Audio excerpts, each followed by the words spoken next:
और शुरू करने से पहले तो बहुत सारी बातें हैं वो कह लेते हैं, सुन लेते हैं। तो क्या कह रहे थे कि जब वक्त होता है तो एहसास नहीं होता, और जब एहसास होता है तो वक्त नहीं होता। ये बहुत सारे पढ़ने से लिखने से ही नहीं है, लाइफ के बहुत सारे फील्ड में, बहुत सारे जगहों पे इसका एप्लीकेशंस है। ठीक है ना। जैसे हम लोग कहते हैं कि जब वक्त होता है तो एहसास नहीं होता, जब एहसास होता है तो वक्त नहीं होता, तो पढ़ने के लिए कह रहे हैं हम। लेकिन ऐसा भी होता है कि जब कभी आप हेल्थ का केयर नहीं करें और बीमारी हो जाए आपके सेहत में, और कोई परेशानी आ जाए सेहत में, बीमारी, फिर जब ट्रीटमेंट चलने लगता है और पैसे और सेहत और टेंशन जब आने लगते हैं, तो फिर ये एहसास होता है काश कि मैं अपने हेल्थ का केयर किया होता, सेहत का केयर किया होता। तो फिर जब केयर करने का वक्त था तो आपने केयर नहीं किया, इधर उधर मस्ती आते रहे, हीरोपंती करते रहे, जो भी करते रहे, मगर फिर वो आहिस्ता आहिस्ता जिस्म ही तो है, बीमारी लग जाता है। फिर अफसोस होता है काश कि मैं पहले अपने सेहत का, अच्छा मैं ठीक हो जाऊंगा तो इस बार इसको अपने सेहत को मेंटेन करूंगा, एक्सरसाइज करूंगा, ये करूंगा। तो लाइफ के सभी फील्ड में ये जो लाइन है अलग अलग रेस्पेक्ट में अप्लाई कर सकते हैं कि जब वक्त होता है तो एहसास नहीं होता, और जब एहसास होता है तो वक्त नहीं होता। मैं साबिर अली और आप देख रहे हैं ILCC अली क्लासेस, और हम लोग कर रहे थे फिज़िक्स क्लास 11 थर्मोडायनेमिक्स। बहुत सारे टॉपिक्स कर चुके हैं, और ये कुछ टॉपिक के न्यूमेरिकल्स हम करा रहे हैं। जैसे थर्मोडायनेमिक्स के फर्स्ट लॉ ऑफ थर्मोडायनेमिक्स किया था, उस पर एक न्यूमेरिकल हमने यहाँ पे लिखा है, और मैं पढ़ के सुनाता हूँ, करके दिखाता हूँ कैसे करना है, क्या है। ठीक है। तो ये क्वेश्चन दे रखा है, ये 5 mole of oxygen are heated at constant volume from 10 degree Celsius to 20 degree Celsius. ठीक है ना। What will be the change in internal energy of the gas? ठीक। If the gram molecular specific heat of oxygen at constant pressure Cp is 8 calorie per mole per Celsius and R gas constant 8.36 joule per mole per Kelvin, क्या दे रखा है कि एक 5 mole of oxygen लिया गया एक कंटेनर के अंदर, उसे हीट करते हैं 10 डिग्री से 20 डिग्री सेल्सियस तक, लेकिन वॉल्यूम कांस्टेंट है, तो कितना उसके इंटरनल एनर्जी में चेंज आएगा, इंटरनल में कितना चेंज हो जाएगा। लेकिन Cp specific heat at constant pressure वो 8 कैलोरी पर मोल पर सेल्सियस दे रखा है, और गैस कांस्टेंट जो R होता है वो 8.36 जूल पर मोल पर केल्विन दे रखा है। ये दे रखा है। सवाल समझ में आ गया। अब हम इसे करने जा रहे हैं।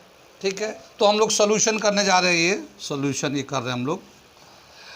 क्या दे रखा है हम लोग कि ये जो R गैस कांस्टेंट है, हम लोग जो फॉर्मूला यूज़ करेंगे इसमें Cp minus CV is equal to R। ठीक है।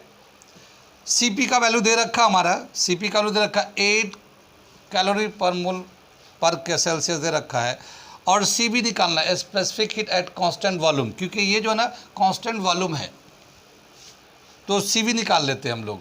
तो Cv का वैल्यू क्या होगा, Cv is equal to Cp minus R। Cp का जो वैल्यू है वो हमें दे रखा है 8 कैलोरी पर मोल पर सेल्सियस, और ये R का जो वैल्यू दे रखा है 8.36 जूल पर मोल पर केल्विन। यहाँ पे मैं थोड़ा सा यूनिट को इस तरह से लिख दे रहा हूँ। ठीक है। 8 कैलोरी पर मोल पर सेल्सियस दे रखा है, माइनस R ले रहे हैं, तो R का जो वैल्यू है हमारा 8.36, ये जूल में दे रखा है।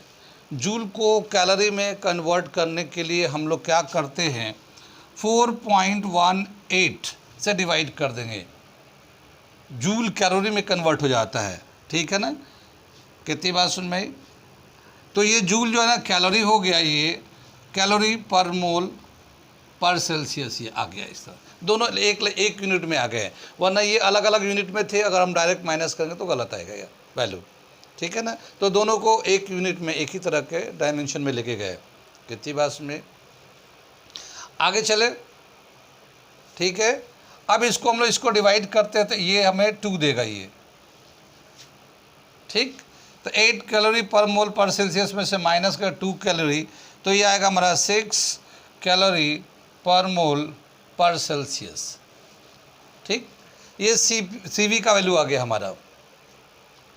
आगे बताया क्या, इधर करते हम लोग, दिख रहा है पीछे वाले बच्चों को, ठीक है।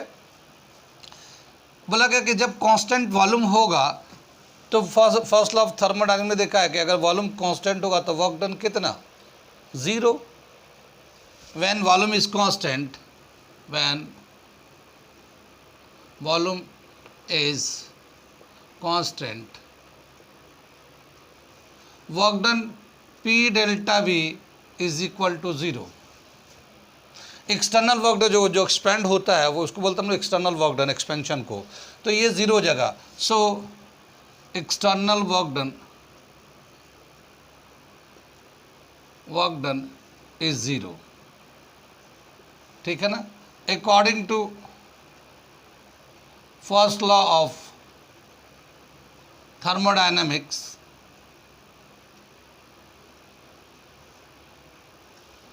Delta Q is equal to delta U plus P delta V, ठीक है ना। अब ये जो है delta Q is equal to delta U के बराबर आ जाएगा, क्योंकि ये 0 है, हमारा वर्क डन 0 है। कितनी बात में, तो delta U change in internal energy है, डेल्टा Q यानी कितना हमने हीट सप्लाई किया, ठीक है। अब कितना हीट सप्लाई करें, heat absorb by the system को जो रिलेशन निकालते हैं हम लोग वो लिखते हैं। इधर से मैं मिटा दूँ थोड़ा सा, इधर से मैं मिटा रहा हूँ, ये पूरा ही मिटा देता हूँ। 5 मोल है, 10 डिग्री का टेम्परेचर है,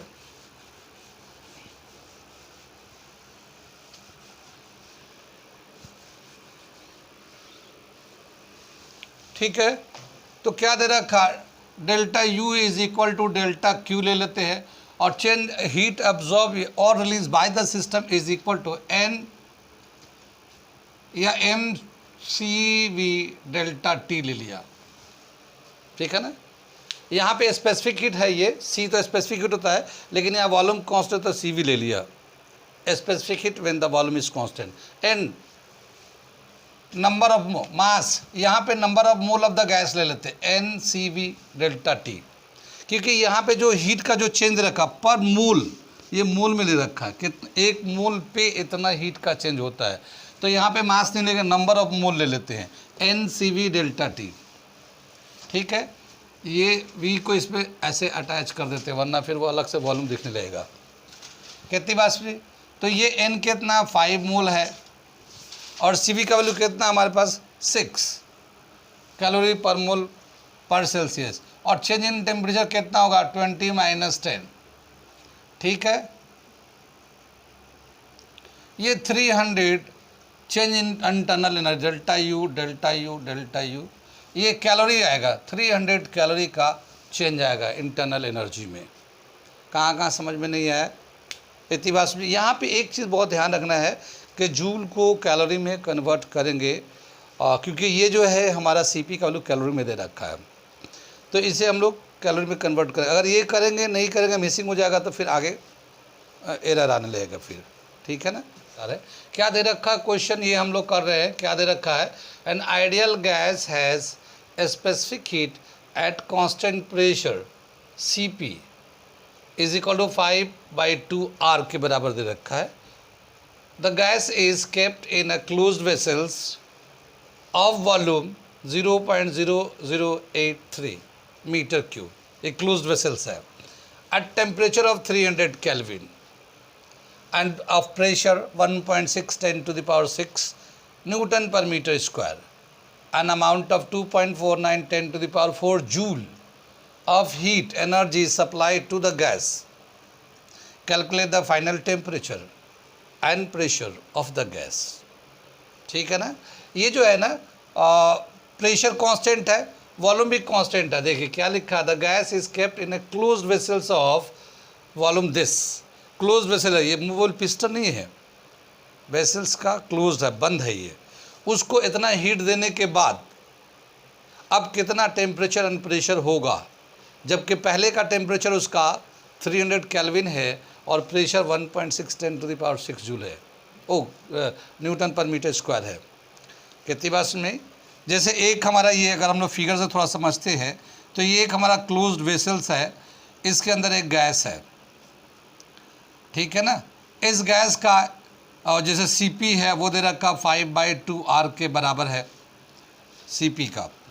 ये इसका जो अभी जो टेम्परेचर है, अभी टेम्परेचर 300 केल्विन है, प्रेशर जो है 1.6 10⁻6 न्यूटन पर मीटर स्क्वायर है, और इसका वॉल्यूम जो है, गैस का जो वॉल्यूम है वो 0.0083 मीटर क्यूब है। ये पूरा दे रखा है ये, ठीक है ना। अब इस सिस्टम के अंदर अगर हम लोग इसको हीट देते हैं, इसको हीट दे रहे हैं हम लोग थोड़े से, कितना हीट दे रहा है ये 2.49 10⁻4 जूल हीट दे रहे हैं इसको। कितनी बात समझ आती है। जब इतना हीट देंगे तो अब इसका ज़ाहिर है हीट देने के बाद सिस्टम का टेम्परेचर प्रेशर बढ़ेगा, तो फाइनल टेम्परेचर कितना होगा और फाइनल प्रेशर कितना होगा ये हमें बताना है। ये क्लोज्ड वेसल्स है, बंद है, इसमें पिस्टन नहीं है कि वर्क डन हो रहा है, ठीक है ना। तो वॉल्यूम कांस्टेंट है, इसका भी वॉल्यूम कांस्टेंट है गैस का। गैस है तो ये चारों तरफ गैस चल रहा होगा, ये चारों तरफ गैस से भरा होगा ये, ठीक है ना। तो ये क्वेश्चन दे रखा है। अब हम इस क्वेश्चन को मिटा देते हैं और इससे आगे बढ़ते हम लोग, ठीक है ना, क्योंकि जगह मिलेगा वरना करें कहाँ पे बोर्ड पे, ठीक है ना। तो मिटा देते हैं इसे।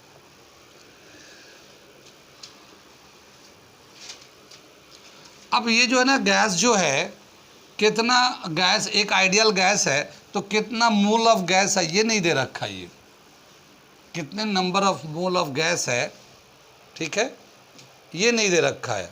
तो हम लोग इसको पहले number of mole of gas निकालते हैं, ठीक है। Number of mole of gas निकालते हैं तो क्या लिखेंगे यहाँ पे, फॉर आइडियल गैस, ठीक है ना, PV is equal to nRT, ठीक है, nRT। n निकालेंगे कैसे, n is equal to PV upon RT। अभी इसका जो प्रेशर है, जो गिवन प्रेशर है वो कितना है, 1.6 10⁻6। वॉल्यूम कितना है इसका, 0.0083 वॉल्यूम दे रखा है। और ये आर गैस कांस्टेंट लेंगे तो 8.336 आता है, 8.36 भी ले सकते हैं। और जो टेम्परेचर दे रखा है केल्विन में वो 300 इस सिस्टम का टेम्परेचर दे रखा है। इसको हम लोग सिंप्लीफाई करते हैं तो number of mole of gas आ जाएगा। देखिए इसको सिंप्लीफाई करें तो ये 0.0083 है। अगर हम इसको स्टैंडर्ड फॉर्म में लेना चाहेंगे तो कैसे लिखेंगे, 1.6 10⁻6 और ये आ जाएगा 83 इंटू 10⁻⁻4, ठीक है ना। और नीचे आ जाएगा 8.336 लेंगे तो फिर ये कटेगा नहीं, तो ये 8.3 रखते हैं और ये 300, कितनी बात में। तो ये 2 0 जो है ना उसको ले जाएंगे तो यहाँ 6 हो जाएगा माइनस के, और ये 6 है ये कैंसिल हो जाएगा, तो ये 2 0 भी इसके साथ काट दिया, ठीक है ना। इसका एक डेसिमल इसके साथ निकाल लिया और 83 से 83 को कैंसिल कर दिया, तो कितना मिलेगा हमें, number of mole of the gas 16/3, ये number of mole of the gas हो जाएगा हमारा, ठीक है। अब हमें दे रखा है Cp दे रखा है, अब हमें Cv निकालना क्योंकि वॉल्यूम तो कांस्टेंट है। Now Cv is equal to Cp minus R, ठीक है ना। ये Cv is equal to Cp minus R होता है हमारा, ये पहले भी कर चुके हैं। और ये Cp का जो वैल्यू दे रखा है 5/2R माइनस R दे रखा है ये, ठीक है। तो ये आ जाएगा 3/2R, तो Cv का वैल्यू आ गया 3/2R, ये हमारा एक Cv का वैल्यू आ गया, ठीक है।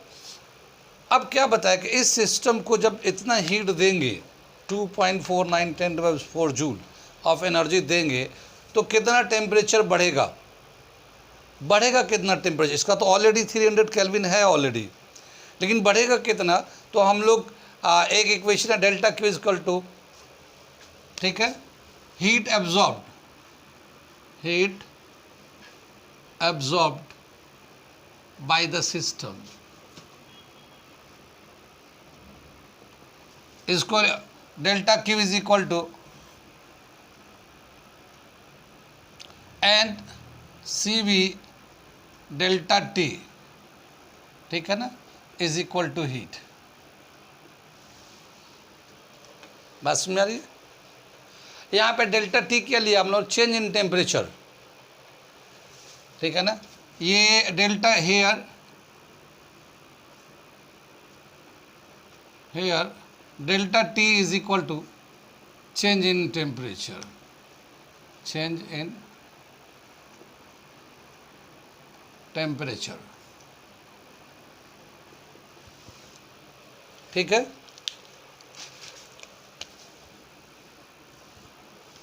अब ये हो गया number of mole of gas कितना है 16/3, CV कितना निकाला हम लोगों ने 3/2R, और डेल्टा टी है हमारा, ये डेल्टा टी है, और ये जो हीट सप्लाई किया है 2.4910⁴। लास्ट वाले बच्चों को दिख रही है, ये जो है ना 3 से 3 काट देते हैं, 2 से इसे 8 काट लेते हैं, ये 8, ये R जो है ना गैस का वैल्यू 8.3, ये जूल में दे रखा है, ये 8.3 जूल में आता है, और ये एनर्जी भी जूल में दे रखा, तो ठीक है 8.3 हम लोग यूज़ कर लेते हैं, into delta T is equal to 2.4910⁴ joule. Delta T is equal to 2.4910⁴ upon 8 into 8.3। कितनी बात सुन में। अब हम लोग डेल्टा टी को जब सिंप्लीफाई करेंगे इसको, तो इसका वैल्यू कितना आ जाएगा, जब इसे करेंगे तो 375 केल्विन के बराबर आ जाएगा, ठीक है। ये 375 आएगा एग्जैक्ट, आप करके देखिएगा कैलकुलेशन, ये बिल्कुल ऐसा ही आएगा, ठीक है। आगे बढ़े हम लोग, आगे बढ़ते हैं, थोड़ा मिटा लेते हैं, जगह बना लेते हैं। अब बताया क्या कि पहले ऑलरेडी सिस्टम का टेम्परेचर कितना था 300 केल्विन, और टेम्परेचर हीट उतना लेने के बाद कितना टेम्परेचर बढ़ गया 375, तो फाइनल टेम्परेचर कितना हो जाएगा इसका, तो फाइनल टेम्परेचर अब इसका आ जाएगा, टोटल कर देंगे जो पहले का था टेम्परेचर और जो अब टेम्परेचर बढ़ा है, तो फाइनल टेम्परेचर लेंगे हम लोग, फाइनल टेम्परेचर ये T0 ले लेते हैं प्लस T' ले लेते हैं, जो शुरू का टेम्परेचर था वो 300 केल्विन था, और ये प्लस 375 ये बढ़ के आ गया, तो ये टोटल 675 केल्विन, ये अब टेम्परेचर इतना हो जाएगा इस सिस्टम का बढ़ने के बाद। कितनी बात सुन में। आगे चले हम लोग, अब हमें प्रेशर बताना है कि प्रेशर कितना, हाँ प्रेशर, फाइनल प्रेशर बताना है। अब देखते हैं हम लोग again, PV is equal to nRT, ये होता ना हमारा for ideal gas, for ideal gas. अब यहाँ पे क्या बताया, वॉल्यूम जो भी है ये फिक्स है वॉल्यूम, तो वॉल्यूम तो दोनों तरफ, चाहे पहले वाले प्रेशर ले या दूसरी बार प्रेशर ले, वॉल्यूम उतना ही है क्योंकि ये वेसल क्लोज्ड है, तो वॉल्यूम दोनों तरफ बराबर हो जाएगा। Number of mole of gas भी उतने ही फिक्स है 16/3, क्योंकि ये तो क्लोज कंटेनर है, तो ना हम लोग गैस इसमें डाल रहे हैं ना निकाल रहे हैं, तो number of mole of gas भी फिक्स है, और R गैस कांस्टेंट ये फिक्स है। तो प्रेशर और टेम्परेचर का देखते हैं कि P एंड T कैसे रिलेट करते हैं। P/T, P1 T1 is equal to P2 T2, इस तरह से इनका रिलेशन आएगा बाकी, ठीक है ना, क्योंकि ये तो सब कांस्टेंट है, तो T को इधर लेते आए, तो P/T पहले वाला कंडीशन में, और फिर जब हम लोग हीट दे के फिर दूसरी बार में प्रेशर कितना आएगा, टेम्परेचर कितना आएगा, तो ये दूसरा P2 T2 ये हम बना लिया, ऐसे P3 T3 इस तरह से लेते रहेंगे। कितनी बात में। अब हमें T1 पता है 300 केल्विन, T2 पता है कितना 675 केल्विन पहले कंडीशन का, पहले वाला प्रेशर भी पता है 1.610⁶, P2 हमें निकालना है, ठीक है। तो now P2 is equal to P1 upon T1 into T2, या फिर इसको हम लोग ऐसे ले जाते हैं T2 upon T1 into P1, ठीक है। T2 कितना है 675 अपॉन 300, और ये पहले का प्रेशर है 1.610⁶, ठीक है। तो इसको अगर हम लोग 3 से डिवाइड करें तो लगभग 2 के आसपास आएगा, और 2 से 16 को मल्टीप्लाई करेंगे तो 3.2 के रेंज में आ जाएगा। P2 का जो वैल्यू आ रहा है 3.6 10 to the power 6 Newton per metre square, इतना आ जाएगा। इस समझ बात आ गई। ये वाला रिलेशन समझ में आया कैसे किया हम लोगों ने। जो जो कांस्टेंट था, दो कंडीशन है ना, एक तो इनिशियल कंडीशन लेना हमें P1 T1 के हिसाब से, और फिर हमने हीट दिया तो उसका फिर टेम्परेचर प्रेशर सब चेंज हो जाएगा, तो उसके हिसाब से तो उनको हम लोगों ने रिलेशन P एंड T का इस तरह से रिलेशन लिया, P1 अपन T1, P2 अपन T2, ऐसे P3 अपन T3, ये वाला रिलेशन हम लोगों ने यूज़ किया प्रेशर निकालने के लिए। आगे चले हम लोग। अब इस क्वेश्चन में हम लोगों ने क्या क्या किया कि एक सिस्टम को हीट देते हैं तो टेम्परेचर कैसे चेंज हुआ वो हम लोगों ने देखा, प्रेशर कैसे चेंज होता है वो हम लोगों ने देखा, CP CV का रिलेशन भी देख रहे हैं हम लोग, ठीक है ना। फर्स्ट लॉ ऑफ थर्मोडायनेमिक्स भी देख रहे हैं हम लोग, first law of thermodynamics work done नहीं निकाला हम लोगों ने, और प्लस ये heat exchange, heat absorb by the system, तो इसमें 3-4 फॉर्मूले एक साथ आ गए, आइडियल गैस का भी रिलेशन आ गया। तो कई सारे फॉर्मूले हैं जो अलग अलग सेक्शन में यूज़ हो रहे हैं। इसको अच्छे से रिवीजन करेंगे, वो सेक्शन आपका क्लियर होता चलेगा, या अगर वो क्लियर होगा तो ये समझ में बहुत अच्छा आएगा, ठीक है ना, कि हमने कौन सा चीज़ क्यों निकाला, कहाँ निकाला, ठीक है ना। तो वो कई सारे फॉर्मूलेस को अलग अलग सेक्शन में निकाल के वो रिलेशन लाया गया। ओके, नोट कर लीजिए इसको, ठीक है। आगे हम लोग चल रहे हैं, आगे चलेंगे तो करेंगे हम लोग work done during the isothermal process, ठीक है। मेन यही है work done during the isothermal process, work done during the adiabatic process. तो हम लोग प्रोसेस तो पढ़ा है, isothermal process, isochoric process, isobaric process, adiabatic process, ठीक है ना, cyclic process, non cyclic process, ये सब तो पढ़ा है हम लोगों ने। ओ, वो तो हमने पढ़ा ही नहीं, ज़ीरोथ लॉ, ज़ीरोथ लॉ तो पढ़ा ही नहीं। चलिए पहले हम लोग ज़ीरोथ लॉ करते हैं, और ज़ीरोथ लॉ में क्या है कि वो शुरू में ही आता है थर्मोडायनेमिक्स में, लेकिन वो अब मिस हो गया। चलो हम लोग यहाँ पे करते हैं ज़ीरोथ लॉ। ज़ीरोथ लॉ क्या है वो हम एक्सप्लेन कर देते हैं। ज़ीरोथ लॉ, ठीक है ना, ज़ीरो जैसे ज़ीरोथ नाम है, ये नाम है साइंटिस्ट का ज़ीरोथ लॉ।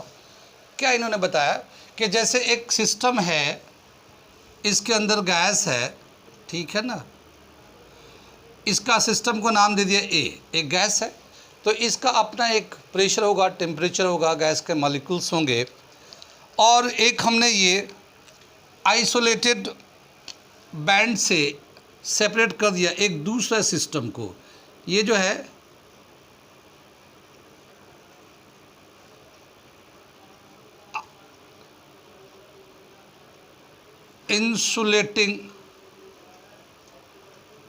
Insulating barrier. क्या मतलब कि ये एक बैरियर है जो इंसुलेटर से बना हुआ है, इसका हीट, ये एक हम दूसरा एक सिस्टम लेते हैं, यहाँ पे एक दूसरा सिस्टम लेते हैं, और ये इसके अंदर भी एक गैस पड़ा हुआ है, इसका भी अपना एक टेम्परेचर प्रेशर है, ठीक है ना, कितनी बात समझ में।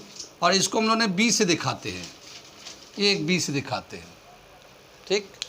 अब ये जो है ए एंड बी दोनों इंसुलेटेड वॉल से सेपरेटेड है, तो इनका जो टेम्परेचर प्रेशर होगा और इनका जो टेम्परेचर प्रेशर होगा वो अपना अलग अलग होगा। क्यों? क्योंकि ये इंसुलेटेड वॉल है। अगर ये कंडक्टिंग वॉल होता तो जिधर ज़्यादा हीट होता उधर से कम हीट वाले सिस्टम में कंडक्टिंग वॉल के थ्रू हीट ट्रांसफ़र हो जाता है, और फिर दोनों का टेम्परेचर बराबर हो जाते हैं, उससे हम लोग कहते हैं thermal equilibrium.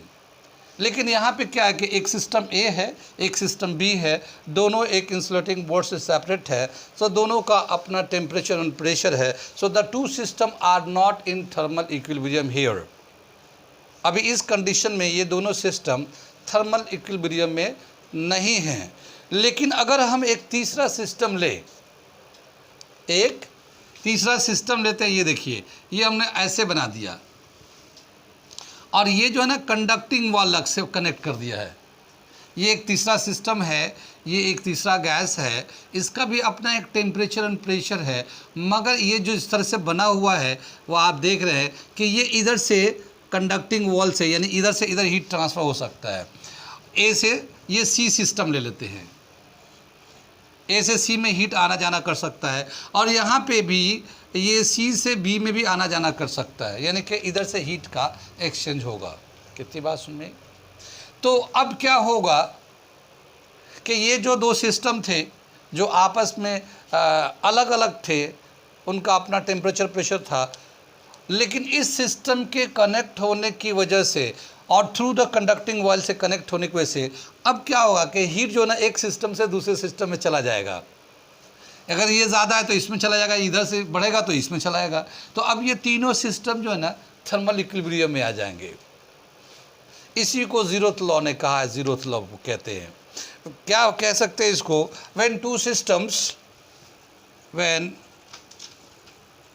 Systems are separated by having two system having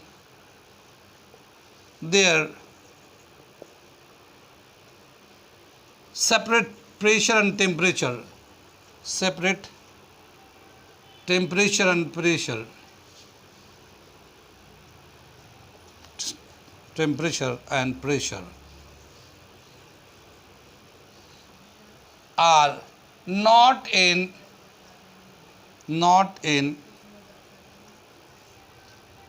thermal equilibrium, thermal equilibrium due to separation by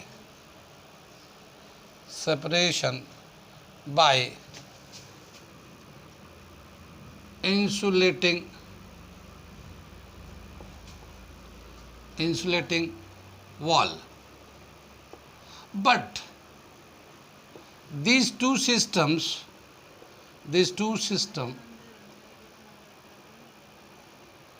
will be in thermal equilibrium, will be in thermal equilibrium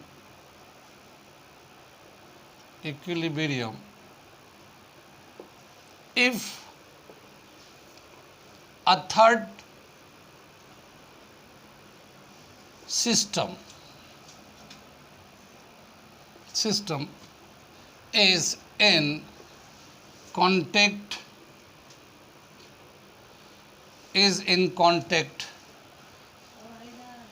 with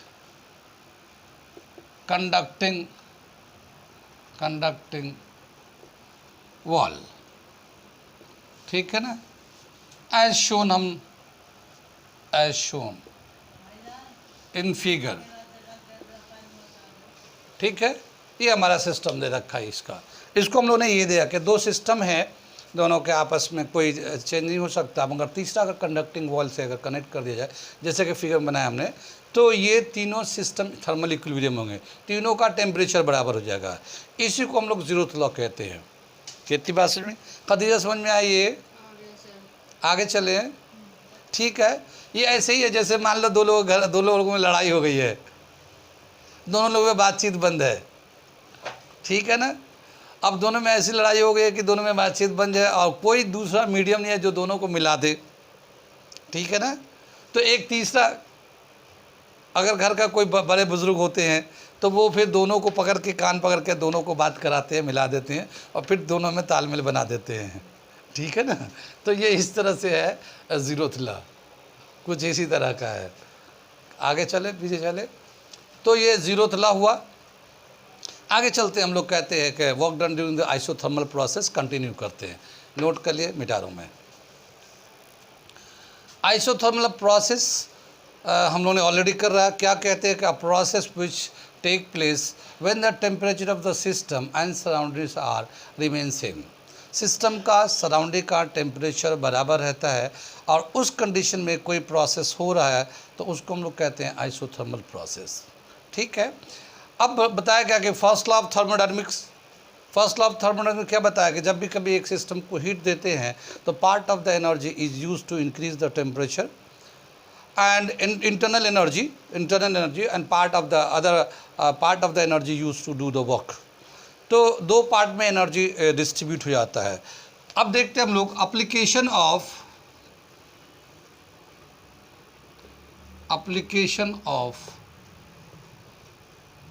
isothermal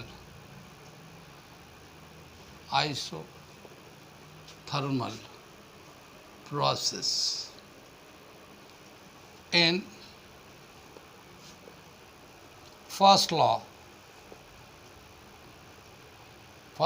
of thermodynamic. ठीक है ना, first law of thermodynamic. Isothermal का मतलब होता है temperature remain same, no change in temperature भी बोल सकते हैं, नो चेंज इन टेम्परेचर. तो no change in temperature, no change in temperature occurs in isothermal process. ठीक है ना, एक पॉइंट तो ये है. दूसरा पॉइंट बोला क्या कि जब कभी एक सिस्टम आइसोथर्मल कंडीशन में है और हम हीट दे रहे हैं, क्या हीट दे रहे हैं, तो जब हम हीट देंगे तो कुछ एनर्जी तो उसका इंटरनल एनर्जी बढ़ाएगा. जब इंटरनल एनर्जी बढ़ेगा तो कैसे पता चलेगा कि इंटरनल एनर्जी बढ़ रहा है? क्योंकि उसका टेम्परेचर बढ़ेगा. टेम्परेचर तो इंडिकेटर होता है ना, किसी बॉडी के अंदर हीट एब्जॉर्ब हो रहा है या हीट रिलीज हो रहा है, वो उसके टेम्परेचर से हम पता करते हैं. अगर टेम्परेचर बढ़ने लगा तो बोलेंगे हीट एब्जॉर्ब किया है उस सिस्टम ने, और अगर टेम्परेचर घटने लगा तो हम लोग कहते हैं कि हीट रिलीज किया है. और अगर टेम्परेचर चेंज ही नहीं हो रहा है तो हम लोग क्या कहेंगे, ना सिस्टम हीट गेन कर रहा ना लॉस कर रहा है. कितनी बात सुनी. अब अगर ये प्रोसेस, कोई प्रोसेस आइसोथर्मल पे चल रहा है तो उस सिस्टम का टेम्परेचर चेंज नहीं होगा, उस सिस्टम का टेम्परेचर चेंज नहीं होगा. कितनी बात समझ में. तो जब टेम्परेचर चेंज नहीं होगा तो no change in internal energy आएगा, no change in internal energy if the process is isothermal. कितनी बात में, अगर प्रोसेस आइसोथर्मल है तो उस कंडीशन में एक सिस्टम का इंटरनल एनर्जी चेंज नहीं होगा, क्योंकि उसका टेम्परेचर बढ़ेगा ही नहीं. आइसोथर्मल प्रोसेस तो सिस्टम का जो टेम्परेचर है वही सराउंडिंग का है. जब सिस्टम का टेम्परेचर बढ़ेगा नहीं, इसका मतलब वो हीट एब्जॉर्ब करेगा, लेकिन वो सारा हीट जो है वर्क डन में चेंज हो जाएगा,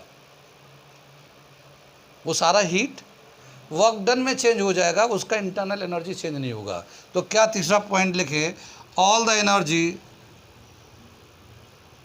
energy absorb by the system, absorbed by the system at isothermal state is used to do work done. ठीक है ना, जितना भी एनर्जी हम लोग देंगे सिस्टम को, अगर वो आइसोथर्मली प्रोसेस कर रहा है तो वो सारा एनर्जी वर्क डन में चला जाएगा, इंटरनल एनर्जी में चेंज नहीं आएगा. तो हम लोग क्या लिखेंगे, delta Q is equal to delta U plus P delta V. ये हमारा फर्स्ट लॉ ऑफ थर्मोडायनामिक्स कहलाता है, फर्स्ट लॉ ऑफ थर्मोडायनामिक्स. लेकिन यहाँ पे डेल्टा यू जो है ज़ीरो होगा for isothermal.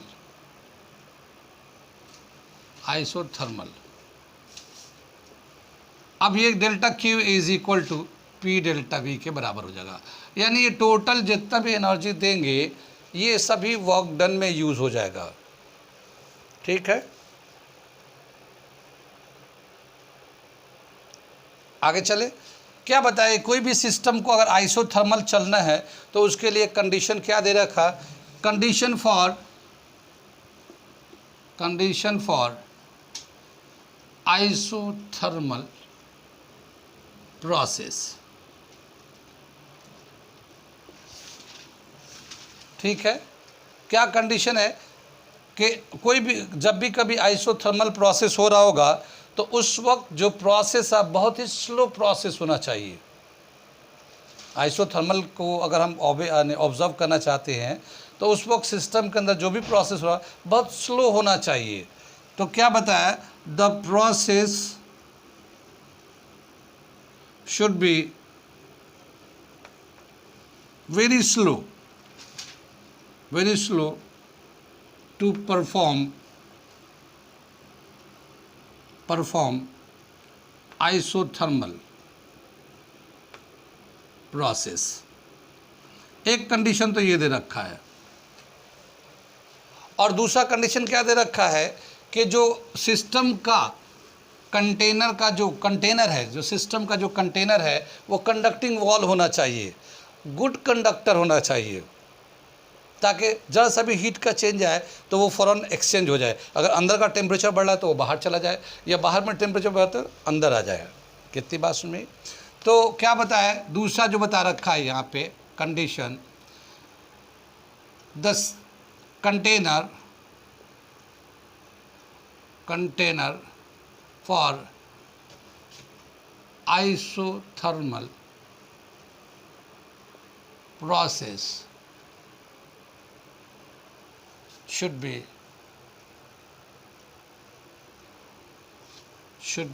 of good conductor,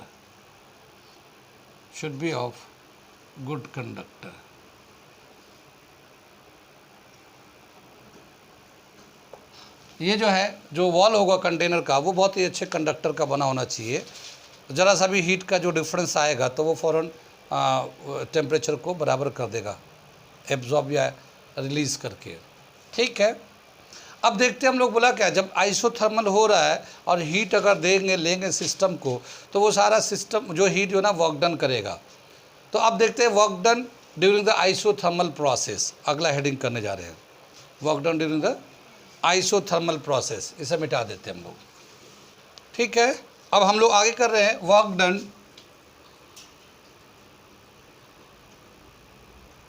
during isothermal process.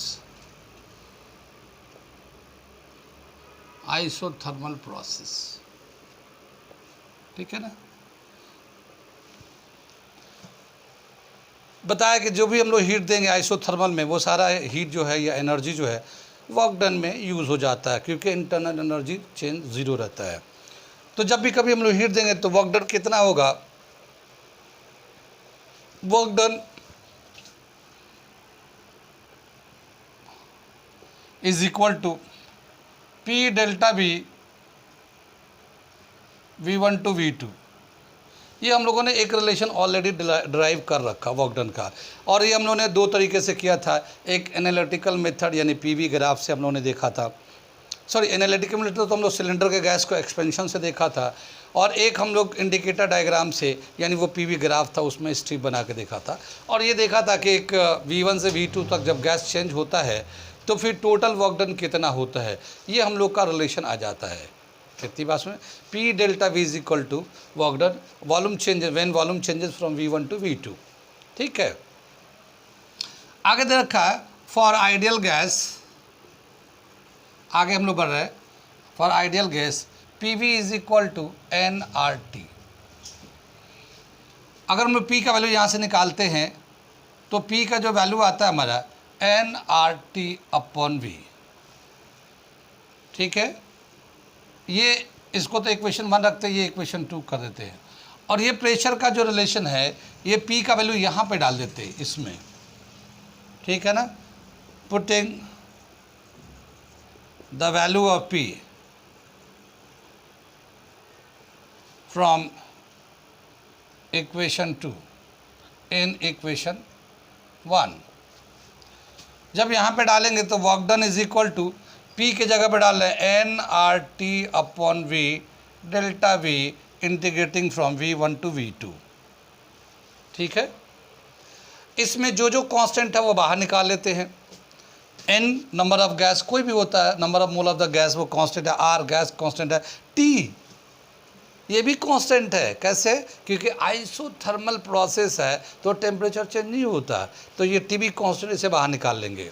ठीक है, तो क्या आ जाएगा, work done is equal to nRT integrating delta V upon V V1 to V2। ठीक है ना, कितनी बात सुन में। ये एक हमारा जब इंटीग्रेट करते हैं तो dx अपॉन एक्स का जब इंटीग्रेट करते हैं तो log x आ जाता है। एक रूल दे रखा है dx अपॉन एक्स को इंटीग्रेट कर देंगे तो ये nd log x आ जाएगा, नेचुरल लॉग x आ जाता है ये। ठीक है ना, natural log ln natural log से दिखाते हैं हम लोग, x के बराबर हो जाता है। अब ये जो है ना dv change in volume upon original volume जब करेंगे इंटीग्रेट करेंगे तो इसका भी ये नेचुरल लॉग भी आ जाएगा ये। तो ये हमारा वर्क डन का जो रिलेशन आ जाएगा nRT नेचुरल लॉग v, और इसका हम लोग लिमिट ले लेंगे V1 से लेकर V2 तक। कितनी बात सुन में। यहाँ पे क्या होता है, एक बार अपर लिमिट डालेंगे v की जगह पे, एक बार लोअर लिमिट डालेंगे माइनस करके, तो वर्क डन nRT और यहाँ लेंगे natural log ln V2 minus ln V1। ठीक है, कितनी बात सुन में। आगे बताएगा कि लॉग के कुछ रूल्स होते हैं। अगर दो टर्म मल्टीप्लाई कर रहा है और लॉग लगाते हैं तो फिर जब एक्सपेंड करते हैं तो वो दोनों प्लस में आ जाते हैं, जानते तो होंगे। या दो टर्म एक दूसरे को जैसे a बाई बी है डिवाइड कर रहा है और उस पर लॉग लगाते हैं तो फिर वो माइनस में आ जाता है। तो जब मल्टीप्लाई में होता है तो वो प्लस में आ जाता है लॉग लगाने के बाद, और जब डिवाइड में होता है लॉग लगाने के बाद माइनस में आ जाता है। तो यहाँ पे ये देखिए माइनस है, इसका मतलब ये कि इसको हम लोग चाहें तो इसको ऐसे लिख सकते हैं nRT, ये तो ऐसे ही है, natural log V2 upon V1 ऐसे लिख सकते हैं इसको। कितनी बात उसमें। आगे चले हम लोग, ये नेचुरल लॉग जो है, नेचुरल लॉग जो होता है 2.303 लॉग के बराबर होता है ये। ठीक है, तो अगर हम लोग इस नेचुरल लॉग को अगर हटाना चाहेंगे तो work done is equal to 2.303 nRT log V2 upon V1। ये एक हमारा रिलेशन आ गया वर्क डन का।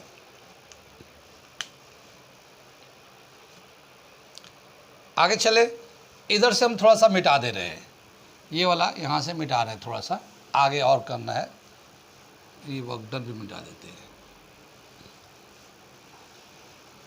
ठीक है, अब क्या बताया कि हम लोग जब टेम्परेचर कांस्टेंट होता है, आइसोथर्मल टेम्परेचर होता है, तो एक लॉ है, नाम है बॉयल्स लॉ। ठीक है ना, बॉयल्स लॉ। बॉयल्स लॉ के अकॉर्डिंग क्या होता है, बॉयल्स लॉ के according PV is equal to nRT, ये तो आइडियल गैस के लिए होता है, N कांस्टेंट है, R कांस्टेंट है, T कांस्टेंट है आइसोथर्मल प्रोसेस की वजह से। तो PV जो है ना, ये PV को बोलेंगे ये कांस्टेंट के बराबर है ये। ठीक है ना, और P1 V1 is equal to P1 V1 is equal to P2 V2 भी लेते हैं। कितनी बात में, अगर हम लोग P1 upon P2 is equal to V2 upon V1 ऐसे भी लिख सकते हैं। इसी को V2 को V1 इधर लेके गए, V2 अपन V1 हो गया, ये P इधर आ गया। कितनी बात सुनिए, आगे चले।